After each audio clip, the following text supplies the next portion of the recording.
This is the He Who Fights Monsters panel, and I'm your host, Paul Roberts. I'm the editor at threatpost.com. We're a security news blog. And we have a great panel today who I'm going to introduce in a second. Just a couple seconds on the ground rules or kind of how we're going to frame this. I'm going to introduce our panel members. We have a few slides kind of germane to what each of the panel members are going to say, then we really want to take questions from you, but we only have an hour, so actually what we're going to do is hold questions for there's a Q&A session after this in Pavilion 4, which is 2 doors down on the right, I hear, and we're going to take questions there in the Q&A room afterwards, okay? And I know there are a lot of you who have questions that you want to ask. But you know, the time for our panel is short. Okay, so I'm Paul Roberts. My introduction to this, well, Anonymous and Aaron Barr and H.B. Gary obviously came as a reporter, and ThreatPost covered this story as it was breaking, as did a lot of other folks. I got to know Aaron personally. He reached out to me after I wrote a kind of an editorial piece called Winning the War and Losing Our Souls, which was written at the time of the RSA conference. And if you remember, H.B. Gary kind of pulled out of that conference at the last minute after all of this stuff broke. Aaron reached out to me after that editorial, and you can Google it. I think because I was probably one of the few journalists who actually expressed sympathy for him and what he had to endure as a result of the attack by Anonymous. You know, we all fuck up every once in a while, right? But most of us don't have Stephen Colbert kind of, you know, riffing on our fuck-ups in life. And Aaron unfortunately did.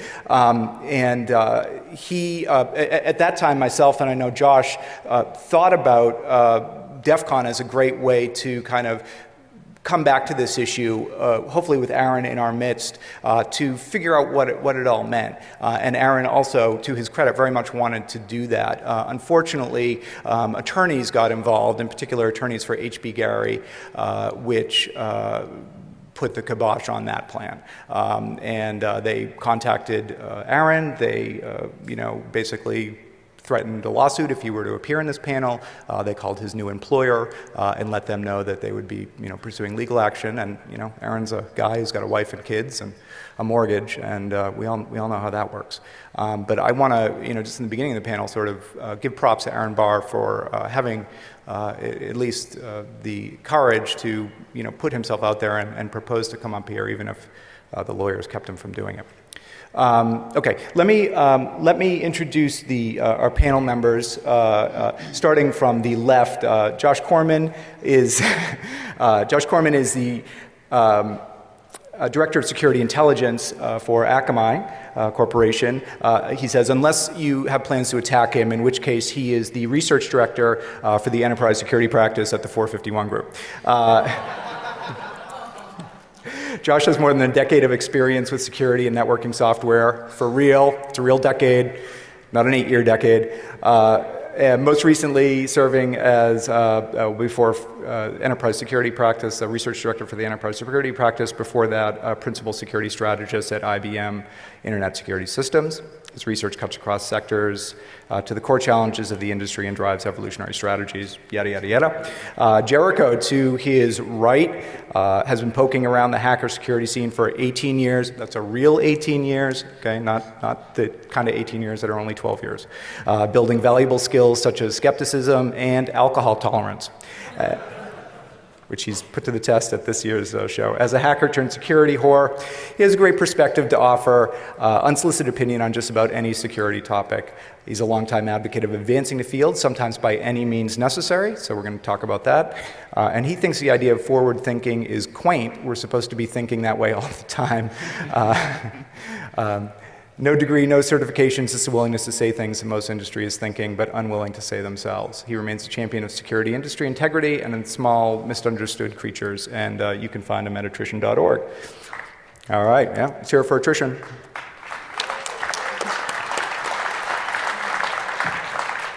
To his right, Baron von R.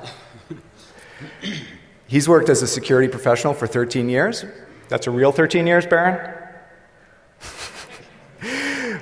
both for and with IT firms, including IBM and Command Systems. He's currently working in incident response forensic security auditing at a leading aerospace company. Baron's expertise includes ethical hacking, pen testing, social engineering, information security audits, computer forensics, stenography, open source intelligence, and the like. Okay, so he's ready to weigh in on our panel as well. And who is Baron von R? I don't know, maybe you're going to find out. Okay, here's our Twitter handles. That Baron von R Twitter handle isn't real, so don't try and follow him. Okay. I'm going to pass the mic over to my esteemed panel member, Jericho. Yeah. So to put this in perspective, raise your hand if you're not an asshole at some point in your career. I see one hand. Go ahead and leave, please. We prefer no liars. How about if you don't profit from your security work? Yeah, okay. And somebody raised their hand back there. Another liar, yeah. And so how about if you think you know the whole story behind the H.B. Gary saga, or if you think you even know half of the Anonymous saga? Well, one hand. Yeah, go ahead and get the hell out. Liar. Or wait, is that Aaron Barr? Second over here. No. Those are the threat post readers, actually. Okay, Aaron. Do you want to come up and be a panelist? Make sure you go to the room after this. Let's talk. Okay. So after that, does anyone want to admit that they're part of H.B. Gary? Or H.B. Gary Federal. Or Federal. They're different companies. Yeah, I know, different companies. So I know it. Huh? Do they pay you? No, but I have an email address. So, okay. When was that email address created exactly? I've had an email address there since February. So that narrows it down. We do have one member of Anonymous in the group. Confirmed. Well, he says, I have an email address at HB Gary and I don't get paid by them. So think about those questions, because a lot of what we're, as a group and as an industry, are leveling accusations at Aaron, that was really kind of a lot of the criticism, and we kind of forget to look at ourselves and say, I'm basically halfway to the monster that we claim he is. Okay. Mr. Corman. All right, is this thing on? All right, so for those who don't know philosophy, the rest of the whoever fights monsters is that should see to it he himself does not become one. And I saw quite a bit of cognitive dissonance over, geez, that 17-year-old anarchist in me wants to join a non-ops. And, the guy protecting a Fortune 50 network or so wants to fight them. And I basically thought it was useless to talk about white hats and black hats and gray hats. And, you dust out your advanced Dungeons and Dragons, and essentially it's not just a good versus evil thing. I mean, some people see Anon as Robin Hood, right? Chaotic good, Arab Spring, freeing oppressed people, transparency for the win, right? Other people see it as the Joker, chaotic evil. They just want to see the world burn. So what we tried to figure out is the conversation wasn't moving forward, so I just dusted this thing out. And the real defining characteristic isn't good or evil, they're chaotic, right? So we have a rise of the chaotic actor, so to speak. And most of the confusion or debate is we're romanticizing about the positive or attractive aspects of this, but we're not being very deliberate about which roles we want to play. And we're going to get to some of that searching your soul. I mean, that was the point of your article was, as we're fighting this, are we losing our soul? And Aaron's a living embodiment of he even violated his own personal ethic in some of his actions. And we just get so caught up in the activity that we're not in control of it, but rather a victim of it. So try to figure out through the course of this where you fit on here. But more importantly, where do you want to fit on here? Because in our pursuit to raise security awareness or improve security, we may actually be driving something far worse than the Patriot Act, right? We may cause powerful and uninformed people to act in powerfully uninformed ways. And real quick, he didn't realize it when he made the slide, but the boxes that actually have a hat, those are off limits. None of you in this room fit any of those bills. So figure out which of the other 6 boxes you are. Great. Barron, any thoughts? Well, I'm kind of in the middle of the whole thing.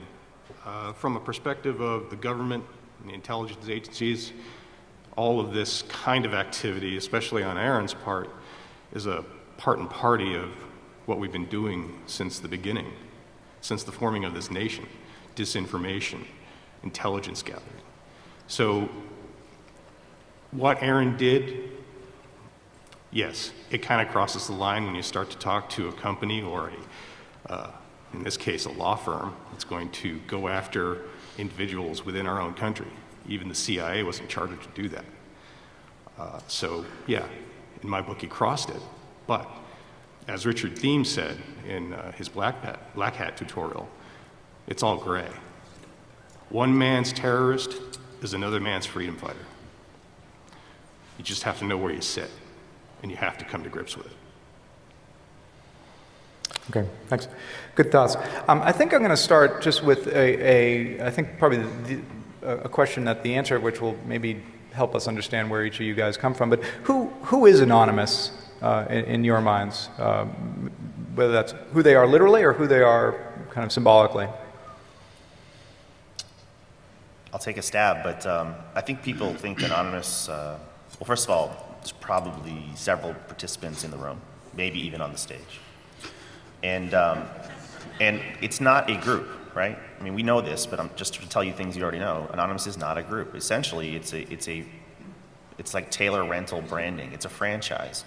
I mean, some people that took the name were doing things like Arab Spring or something locally. It was just a way to it was almost like a post-secret, right? It was a way to do something without getting caught, maybe as a whistleblower, and it can form a very valuable part of our culture. I think it was kind of hijacked by smaller groups, and now it's become something that's maybe gone from public benefit to public menace, depending on who you are. I think my personal disappointment is if, in fact, you think this is going to make security better by showing failure. I doubt it, right? Anybody that's done work with Fortune 50, Fortune 100 CISOs, they're not going to do better security. They're going to do more security. Wait. So you're saying that pointing out failures is not going to help security? No. All right, let me refocus. This is my actual point. Any cause will have an effect. It just may not be the desired effect. And if we're going to do this, hey, if we're going to have chaotic actors, I don't think we're going to eliminate, nor do I want to eliminate participants throughout that grid. I would like to challenge that if we're going to do something like this, let's up our game. You know, why don't we have a lulsec that targets child exploitation sites? You know, anybody following the Jester, why don't we have more people doing things to map out or DDoS jihadist websites? We have an opportunity to not just cause chaos, but cause directed chaos, which is kind of an oxymoron. But if, in fact, we feel powerless that PCI has hijacked our industry, if, in fact, we don't feel like we can actually get our jobs done because management won't listen, there might be more constructive ways to channel that angst. I think that was an excuse, though. I think they just took that up after originally saying that they just wanted to smash things. So to make it have some sort of legitimacy, and to maybe, when they do get caught, have some sort of case to make in court, saying, we were doing this because we believe in this. I don't believe that's the case. And I think it's been hijacked completely now, all the way up to the nation-state level. So we have actors in many countries attacking many different things, and they could be just red cells that are working from within other governments' intelligence groups because they're anonymous. And even after qualification, I kind of disagree. I mean, how many of us have been in the industry for long enough, and it's like, you know, you work 40 to 80 hours a week and you're banging your head against the wall and you're getting paid to do it and they're still not listening. How long do we have to go through this before, you know, we actually affect change? You can do pen tests for 15 years and go back and like every 6 months you retest and it's like, wow, you know, you still didn't fix this remote service. You still didn't, you know, sanitize input here. You're not learning your lessons. So maybe it is time for Anonymous or lulsec to come in, take these companies, bend them over and fist them and wake them up.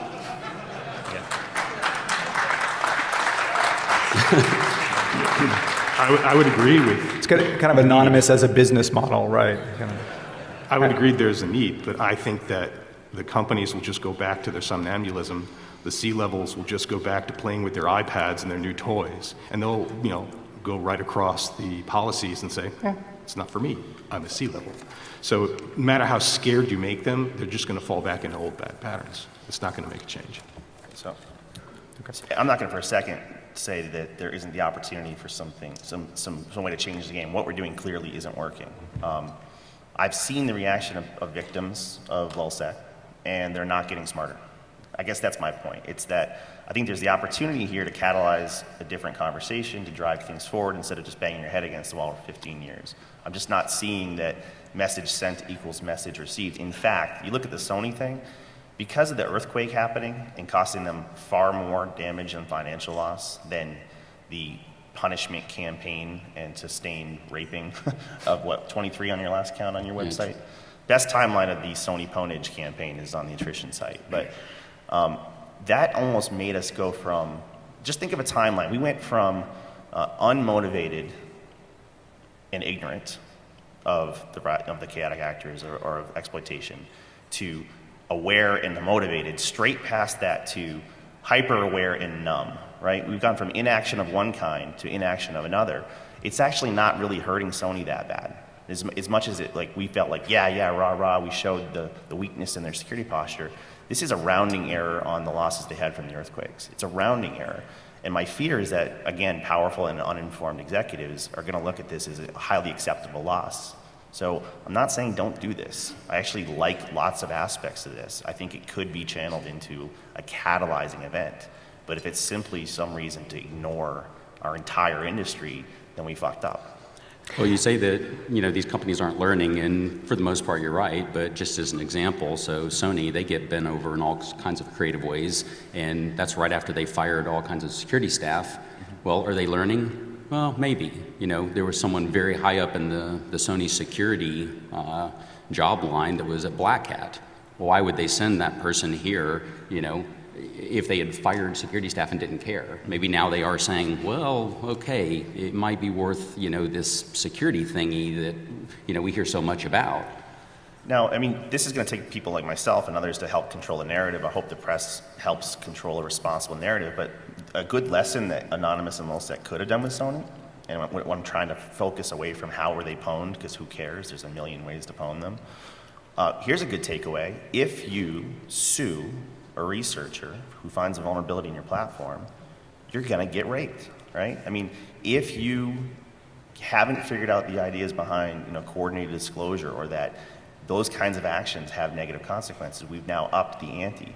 So one thing they may learn is don't frickin' sue researchers. So if we can steer the lesson instead of just hope that attacking them teaches them something, we have to follow that up. Right. So, there's a long and proud history of hacktivism, and you can look at, groups like Electronic Disturbance Theater, Legions in the Underground, Cult of the Dead Cow, Federation of Random Action. Many of the hacktivist incidents that have been, documented or that we can point to are in support of political causes, human rights, and so on. I think that's sort of what Josh was getting at when he was talking about building a better Anonymous. There are certainly no shortage of issues out there that technically adept and informed people can support. Or encourage. I guess the question is Anonymous this? If you look across, we're talking about both Tunisia and Egypt, those operations, but also Sony. Okay, so Sony was really about GeoHot. HB Gary was about them being pissed off that they might get doxxed. What is the connecting thread? What is the what's the ideal that ties us all together beyond we could do it and we did? What's first crack? Baron? Well, I'd just like to go back to the last point for a second. It's no coincidence that hacking insurance is up. So I think a lot of companies, and I did hear about one in particular yesterday, I'm not going to mention them, but they laid off a bunch of people in security and they bought hacking insurance. Give you $100 right now if you name them. No. How many people have hacking insurance in the audience? So back to, what was the question There's the business we need. I forgot. No, the question was, look, again, we can look back historically and see incidents of ideologically motivated hacktivism, again, whether it's in opposition to China, in support of Myanmar, against the Republican Party, God bless them, or what have you. But when you look at Anonymous, when you look at Anonymous and LulzSec, it's harder to discern what the message is. Certainly, Operation, Tunisia and Egypt seem like pretty straightforward hacktivist, examples of hacktivism. Sony, I don't know, and H.B. Gary, almost certainly not. Well, I would say that in the genesis of Anonymous, you had the fight against Scientology. They actually had people who were involved in the groups who were involved in Scientology. They had friends, they had family who were getting, taken away. Chainology, right. So that was the start of it. They fought a giant entity with a lot of money and a lot of lawyers with an anonymous, attack. That led on to, this whole Arab Spring. They're trying to do something good. They're trying to set up comms in places that are, shutting down internets. But when it started to diverge into anti-sec, LulzSec, whatever you want to call it, right before H.B. Gary, it became something completely different. And I'm not sure completely of the motivations to start.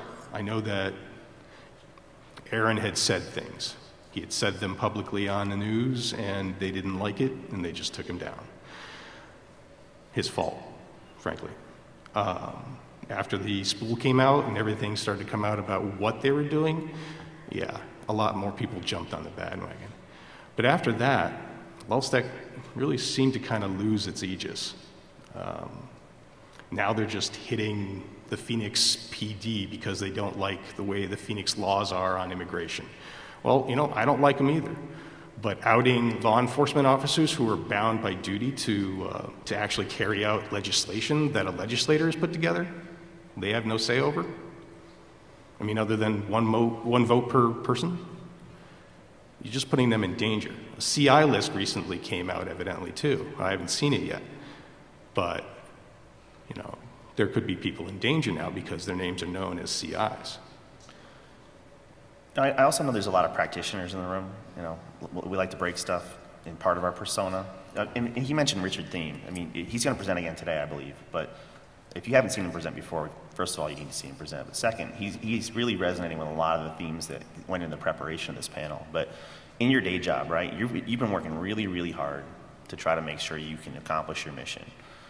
And when you see these really high-profile, high-visibility, noisy attacks, it's going to cause the shift of focus there, right? Now, guess what? I don't really give a crap if they stole a bunch of credit cards. There's been very little negative consequence to the loss of a highly replaceable credit card. What I really care more about is losing intellectual property. It's the irreplaceable. So this is actually distracting you from your core mission, just like PCI is distracting you from your core mission. So your executives were distracted from risk management to PCI. Now they're distracted from risk management to loud, noisy DDoS attacks. What's actually going to put your organization out of business or cause layoffs, it's the loss of those irreplaceable assets. So we're now have a new noisy thing that distracts us from the actual mission we have. Now, we didn't bring it up yet, but I mean, there were groups that were taking down child exploitation sites. Anybody in here like child exploitation? It's okay if you do. Not really. But anybody in here, that's something we could all get behind, right? But there was a group, at least one group that I knew of. EHAB, back in the day. Let's up the game, right? There's some bad people doing bad things. I don't know, raise your hand if you dislike FUD in our industry. Oh, come on, more hands than that. Come on. Wake up, guys. Now, have you ever encountered a vendor that was totally full of shit? Okay. Hell, let's just have a medium grade nobility of a chaotic group. How about we have a published treatise that if you do any of the following definitions, three definitions of FUD, the cause of these three things will lead to the effect of a 3-day shame and DDoS campaign. And we will basically have a disincentive and deterrent for bullshit vendors spreading fear, uncertainty, and doubt. In short, Anonymous needs to make a menu, For the appetizer, I'll take a 2-day DOS, then the breach. And I'm not even advocating vigilantism, right? But I don't think it's going to go away. It's more a matter of, if we think this industry is dysfunctional or we don't think we're being heard, let's have a more strategic and intelligent approach to it, right? If you don't do these 3 things, you will never hear from us. If you do these 3 things, here's exactly what will happen to you. I think you may have more chance of random chaos motivating stupid fear to very targeted cause and effect may actually modify behavior. But, go ahead. I'll go and advocate vigilante justice in some cases. I'm fine with it, Once again, if Anonymous is taking requests, attrition, we keep a list of companies that have legal threats against researchers. So someone finds a vulnerability or some new cool bypass, and a company swoops in and says, if you publish, we're going to sue you. Well, there you go. There's your top 10 list of companies that really need to be bent over one way or another. And the same goes again for HB Gary. They need to be taught another lesson. Threatening to file an injunction against Barr for talking here. Something about free speech comes to mind, but I don't know the exact quote, So HB Gary, now, not only are you a bunch of assholes that said, oh, wait, no, that's HB Gary Federal, not us,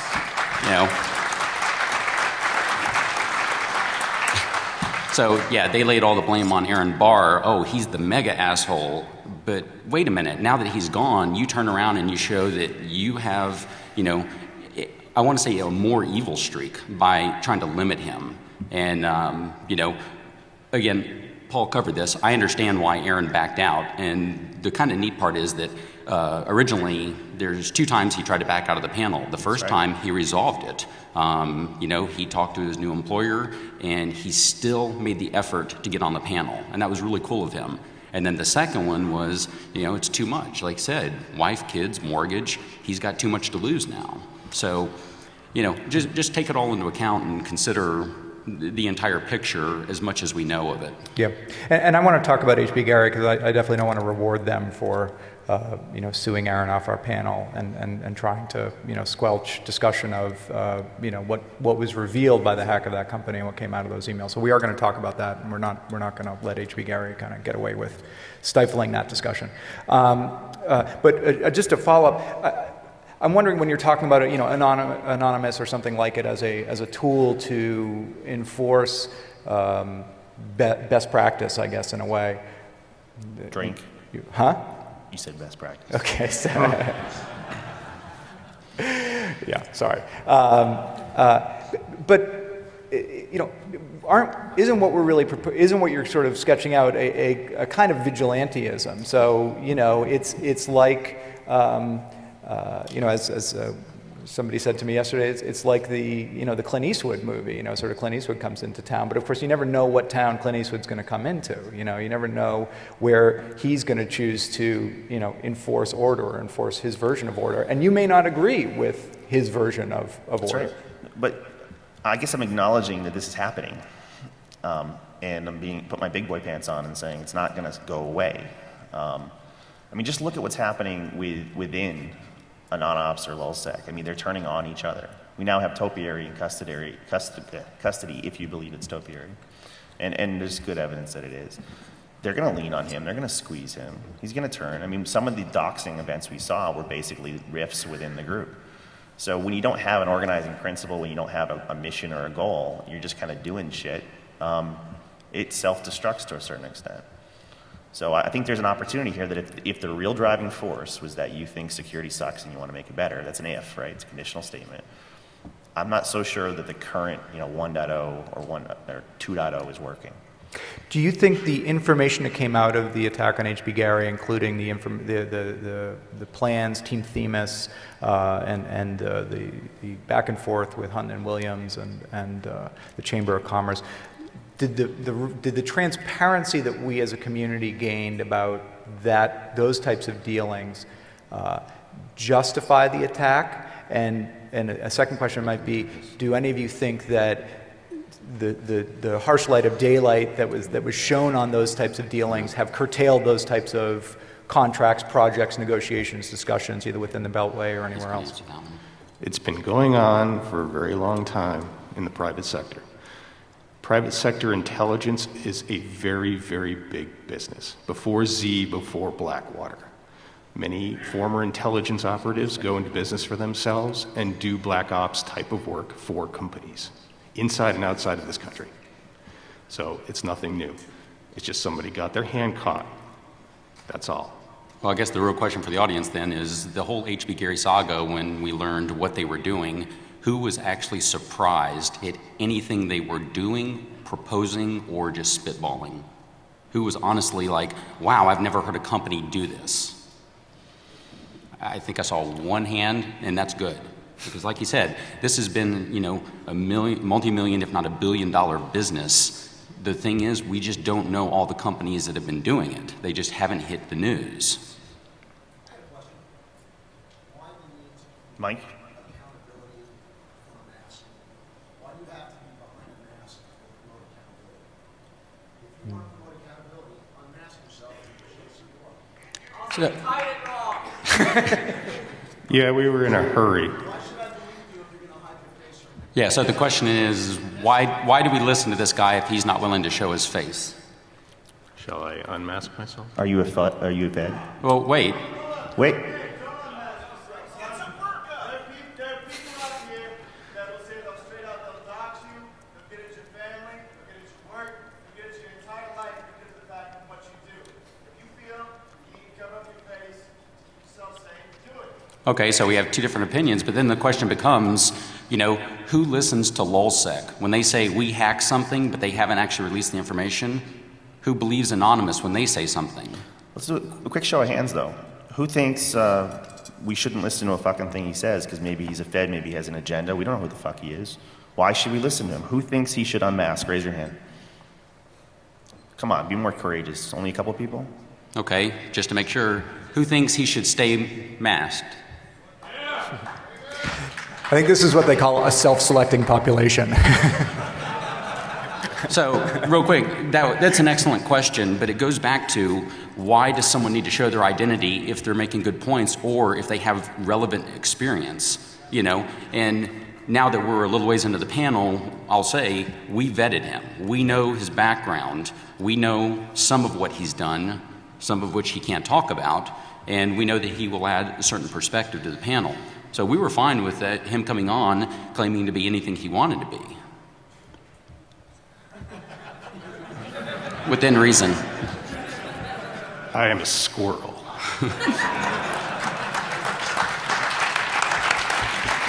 New battle cry.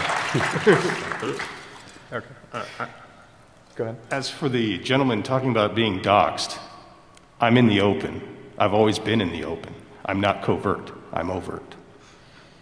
So, with that.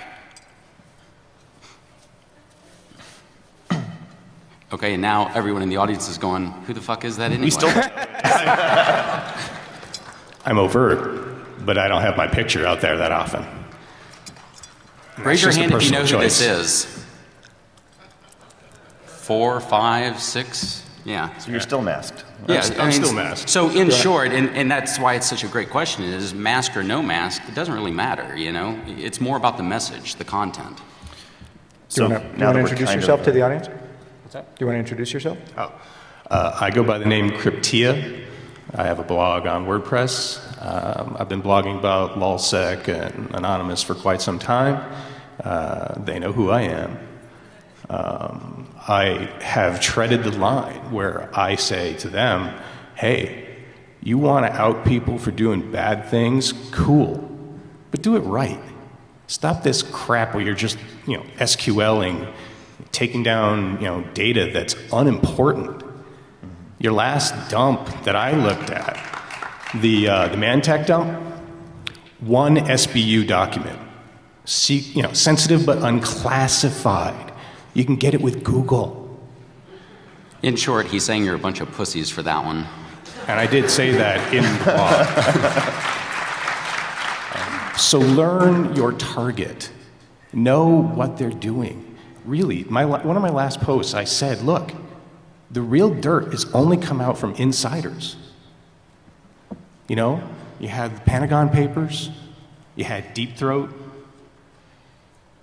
And now you got Manning. Manning. The source, not the movie. Yeah, not the movie. So you've got people in the know who have access to very dirty things, who decide to speak power to truth and release that information. Now, in Bradley's case, I think from the transcripts that I've seen, he is mentally unbalanced to a certain extent because of all the crap he's gone through. Going into the military was a bad idea with where he wanted to go with his life, with reassignment. So he had a lot of pressure. And trusting that piece of shit Lamo was another And trusting royal screw-up. However, the collateral murder thing, the video, very important to be out there because there's a lot of shit that's gone on over in the Med that we don't know about. And that's just one tidbit. But that, out of all the dumps, all the cables and stuff, that was the most important thing. The rest of it, unimportant to me. Sure, there's backbiting between the United States and other countries. We deal with people we don't like. We have to. That's just the nature of the game. So if you're going to do this and you're going to find the real dirt, then find the real dirt, vet it, and give it to the papers. What WikiLeaks wanted to do and did before the cult of Julian. Real quick, building on that and going back to the building a better anonymous, which I wonder if we can do that as a consulting gig, releasing $250,000. I've already reserved the Better Anonymous domain, by the way, so. Okay, quick. Is there a lawyer to trademark this? Releasing 250,000 cables is really cool, but it's also kind of hurting your cause. There's so much noise there, and there's so many pointless documents. One of the better things they could have done is to actually go through and hand pick the top 10, top 50 or whatever, put them out one a day or something. We used to have like the HP bug of the day. Right. Leaked cable of the day. Month of browser bugs, right? Yeah, exactly. And you turn it into this kind of campaign, but you also focus on the big ones, the collateral damage. Any of the other specific cables that really out terrible things happening that the public should know about. Yep. And here's a little key for you, all you lulzies who want to do this. How do you know you have the real dirt? Right. How do you know you're not getting disinformation? Yeah, we've already shown that companies are out there doing disinformation campaigns.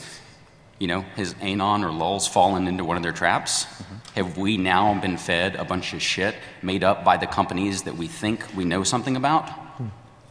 Okay, but let us not let H.B. Gary off the hook here, right? So, with friends like these, who needs enemies, right? Actually, I want to make a point about this. Wait, okay. We feel so powerless against this nameless, faceless flash mob, right? That instead of focusing on, the actual adversary community, we're fighting with each other because we can, right? It's almost a Streisand effect. The act of trying to intimidate Aaron off stage such that you don't draw attention has drawn so much more attention. I've had 5 people come up to me saying, guess who my next target is? It's H.B. Gary. Now, I'm not suggesting that, but people are already thinking it, right? So, they just put a big target on themselves in the effort to suppress good guys talking about good guy stuff. Or even going after Rafalos at Black Hat for taking a picture of somebody who had the anonymous mask near their booth. They freaked out. Chased him down. That's right. Okay, let me ask you. I think what we've heard you say is, look, what came out in the H.B. Gary emails was business as usual within the Beltway or elsewhere. The stuff has been going on for years. It's actually a big industry. Should we conclude from that that there was nothing untoward, that H.B. Gary and Aaron Barr hadn't crossed a line or were not proposing to cross a line? If you're not pissed off about it, there's a problem. Yeah, they definitely crossed the line. I think I am pissed off about it. That's funny, because when Aaron was on the panel, we weren't going to go there, but he's not here anymore. Yeah, no, so right. H.B. Gary and Aaron Barr, they crossed the line, but my point is that, that's business as usual for dozens of companies out there.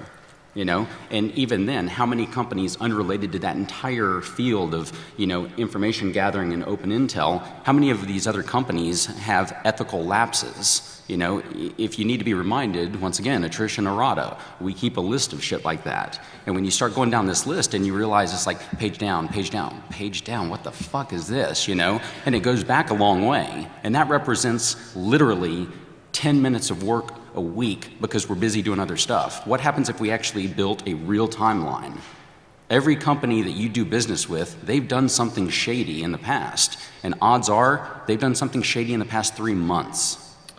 So, but just in case people don't know, you're the journalist in the room with all the facts. So, Paul, it was the Chamber of Commerce thing that really torqued people, right? So can you give like a 30, 60-second overview of what was perceived to cross a line? What happened with the Chamber of Commerce, or the emails that came out, is that the law firm of Hunton and Williams, which is representing the Chamber of Commerce, okay, we have 10 minutes. The law firm that was representing the Chamber of Commerce was working with Themis, which was Team Themis, which is a name that represented Palantir, HB Gary, and Berico, to research what the Chamber of Commerce thought was basically a corrupt organization that the SEIU and Think Progress and Change to Win were engaged in, you know, criminal activity, basically, to try and undermine some of the Chamber of Commerce's members. And they wanted, you know, to use the tools of Palantir, kind of data correlation tool, and HB Gary's open source intelligence, and Berico, to try and reveal that. Of course, they're not the Justice Department, so even if they had figured out that it was, you know, a RICO violation, I'm not sure it was up to them to prosecute it. But that was what they brought to Aaron and brought to these companies to say, we have a problem and we're looking for your help with it. But I'd like to remind you that October Surprise and some of the things that Karl Rove pulled are en masse in our mainstream government. So, and these are against the other party. Okay, so we understand the Chamber of Commerce thing. I guess did the mainstream media get it wrong? I mean, did we in the press, were we too willing to buy Anonymous's interpretation of what was in those emails? Were we, and would we have felt differently if instead of the Chamber of Commerce, it was a plan by a politically left-leaning or progressive group to interview, you know, to investigate Koch Industries and Americans for Prosperity and some of the groups that have, you know, probably this audience generally more up in arms. I mean, was our feelings about this tempered or colored by who was being, you know, who was who was behind the law firm, who was paying for this, and what the mission was? Because Aaron has always said, I would have done it for anyone. You know, yeah, sure, Chamber of Commerce, but I would have done it for, you know, Greenpeace or you know, PETA, or, you know, it didn't matter. I mean, it was just they were a customer.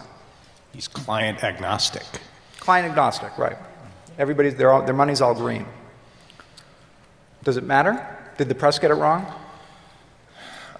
I think you can generically say yes and no. You know, the press is kind of a nebulous group like Anonymous. I mean, some of the journalists, I think, at least got it right and or put a fair perspective on it, and some of them, you know, sensationalized it. You know, I think he's right. I mean, 60 Minutes is doing a long piece on the whole thing right now. It's going to come out in the fall. Huffington Post is doing some investigative journalism on this. There's a couple stories being done, and I've personally, there's two scary things here. I've personally seen evidence that they've been manipulated on the narrative. They're being socially engineered trivially, so the press is becoming an asset of the LulzSec and the anti-sec. I've also seen that if you are trying to be an anonymous, the word truly anonymous source to the press, I accidentally socially engineered out their sources without trying, right? So I think right now it's probably asymmetrically in favor of anonymous because the press doesn't have the filter, or some press do, some of the better journalists in this trade space do, but for the most part they're being like played like a fiddle. Okay. Do organizations have a right, let's kind of step into the Chamber of Commerce's shoes. Do they have a right to protect themselves from damaging or illegal activity in the same way that nations do, the United States? So we're not going to argue that the United States has the right to have cyber offensive capabilities. Do corporations have the same right? This is why I'm really pissed off that H.B. Gary, federal lawyer, to Aaron off the stage, because he had a couple really cutting questions. He had a couple really excellent points. And there is a chance now to finally have a discussion about what is lawful for defending your own interest. You know, how far can you take it? If someone breaks into my home physically in my state, I can shoot and kill them. We have almost no ability to fight back, to hack back, to do any sort of forensics. We don't have the laws have not caught up with that yet. So I liked the forcing function of this particular case, because it asks us, and it might start challenging the discussion of what is lawful hackback.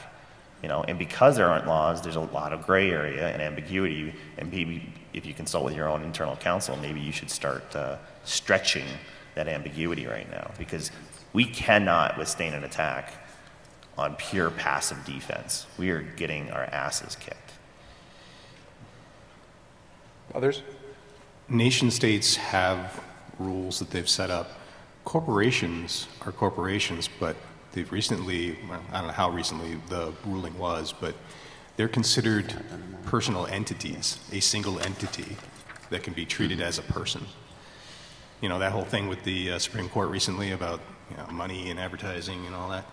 So if you as a person are hacked and you hack somebody back and you're caught, are you just going to say, well, they attacked me and virtual castle law.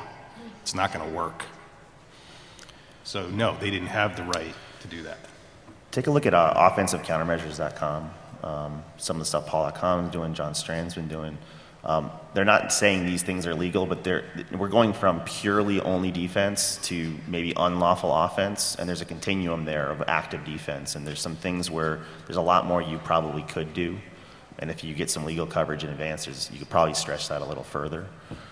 And also, let me reiterate for the people who came in later, we are doing a question and answer session immediately following this in Pavilion Room 4. Also, I'm looking on Twitter for questions. I think the hashtag is TPanel. Thanks for breaking it, Chad. Twitter's broken again. Well, if it comes back up, TPanel is a hashtag, and just send me your questions. I will be checking it between here and the Pavilion 4. Let me ask you: Is Anonymous protecting us? Is Anonymous standing up for us, or is Anonymous terrorizing us? And I guess one question I would ask to the audience is: how many people here feel like they would feel safe taking a public position in a blog post, quoted in a news article, being critical of Anonymous, being critical of their actions? And how many people would feel safe doing that, like that wouldn't result in them getting attacked? Are you sure you're not sticking your penis in a hornet's nest? Right. Sorry? Well, safe meaning you don't feel like you don't worry that you would be retaliated against. Yeah. Okay. So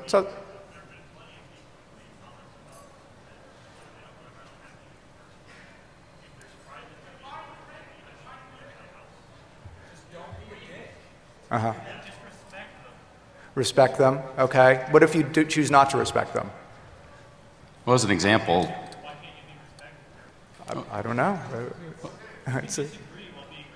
And real quick, that's what I mean. Some of the stuff that I've written has been like that, where I say, hey, overall they're doing some good, but this is where they need to improve. This was like really lame. It turns into constructive criticism, and they haven't attacked us. And like for example, LulzSec, they were retweeting one of my articles saying, oh look, this is a good write-up. So I think that while many people say, oh well, they're just wild, crazy kids, no, they have perspective too. They understand that what they're doing could be better, and they're not going to lash out just at anyone.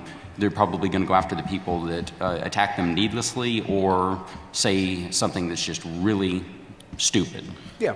And when I had that thing up there, I'm not saying we shouldn't have this role at all. I'm not saying that at all. There's a real opportunity that if wielded properly, this power could do a lot of good. There's also the opportunity that if wielded poorly, it's going to cause the very things we claim we don't want. Right? So it's a complex system, and when you poke here, something happens. The question is, are you poking here to cause the right things to happen, or are you going to end up in bad places. Okay. It wasn't about eliminating anonymous. It was about building a better one. Right. And I ask that as a open question. I mean, I've certainly written about Anonymous, and I've written critically about Anonymous, and I haven't been attacked, and I think a lot of journalists could say the same thing. So I'm not saying it because I have an opinion about what the answer is to that question. But only actually attacked two media entities that did anything that they feel was wrong, and one of them was News International, who we can all agree were doing bad things, and the other was PBS for doing a documentary that they felt was state-funded and slanted to the state's opinion. right. Everyone else who's written bad things about them, they have not attacked. Right. Right, and that goes back to my point. Right. You know, they'll go after the ones that say really stupid things, and the rest, it's like, well, yeah, that's how journalism works. Right.